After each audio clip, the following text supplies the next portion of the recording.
बिस्मिल्लाहिर्रहमानिर्रहीम अस्सलातु वस्सलामु अलैका या सय्यदी या रसूल अल्लाह। आज का हमारा मौजू है तकब्बुर। अल्लाह तबारक व तआला ने कुरान मजीद फुरकान हमीद में इरशाद फरमाया कि इन्नहु ला युहिब्बुल मुस्तकबिरीन, कि बेशक अल्लाह तबारक व तआला तकब्बुर करने वालों को पसंद नहीं करता। कुरान मजीद फुरकान हमीद में एक और जगह अल्लाह तबारक व तआला ने इरशाद फरमाया, मैं ऐसे लोगों को अपने अहकाम से दूर ही रखूंगा जो दुनिया में नाहक तकब्बुर किया करते थे। एक और मकाम पर अल्लाह तबारक व तआला ने 24वें पारे में इरशाद फरमाया, जो लोग मेरी इबादत से सरतगोबी करते हैं वो अनकरीब जलील और रुसवा होकर जहन्नम में दाखिल होंगे।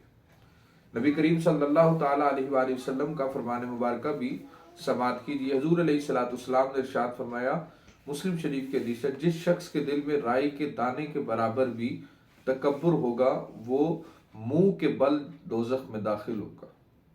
और एक और हदीस में हुजूर अलैहिस्सलाम ने इरशाद फरमाया कि जन्नत में ना बखील दाखिल होंगे, ना जन्नत में तकब्बुर करने वाले दाखिल होंगे, और ना जन्नत में अपने ममलूकों से बदसलूकी करने वाले दाखिल होंगे।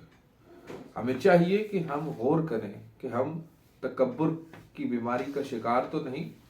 तकब्बुर खुद पसंदी को भी कहते हैं। तकब्बुर अपनी बड़ाई को बयान करना, अपने लिबास के साथ ज़मीन पर इतरा के चलना, अपने माल और दौलत, अपने इल्म, अपने मकाम और मर्तबे की इजहार करना, उसका शोशा छोड़ना, लोगों पर उसकी ढारस बनाना, ये सब चीज़ें तकब्बुर में शामिल हैं। हमें चाहिए। एक और तकब्बुर हदीस मुबारका में आता है कि अल्लाह तबारक व तआला फरमाता है, तकब्बुर मेरी चादर है। तकब्बुर उसी की ज़ात को जचता है। अल्लाह तबारक व तआला ही सबसे बड़ा है और कायनात में कोई भी उसकी बराबरी नहीं कर सकता।